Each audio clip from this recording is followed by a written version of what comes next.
makoro ni odong mana ndalo 140 to jo Kenya die yiero maduong' dwe mar aboro. Jatend duond bura mar na Kenya Martha Karua oyango ni kako neno siasa mathurka kaachiel kod chal mar riwruoge mag siasa.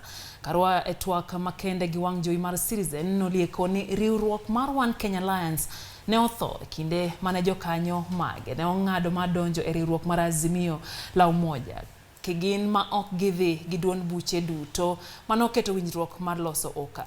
Karua kata kamano okoni mano ok nyis ni ok onyal tiyo kod jokanyo mag OKA koluwo ni paro mane gin godo nyalo konyo Kenya ka gimedo keto wigi kamoro achiel kendo sumore paro e weche mag siasa. Jatend na Kenya no endo owacho ni onyalo mana keto girimiti gi riwruoge mag siasa jokanyo mage osechiwore kinde mokalo mar kelo lokruok ne piny Kenya kendo ma jokanyo mage chind mibadhi pok omieno.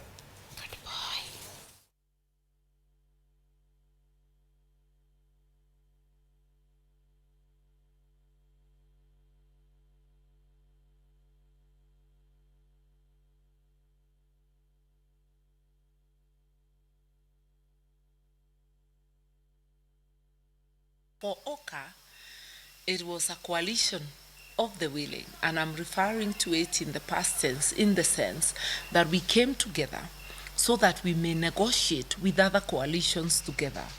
Now, the moment colleagues went ahead and signed as individuals, the purpose of the coalition was spent.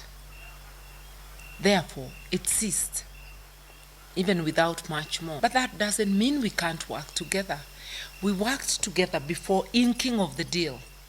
We will continue to collaborate wherever we can.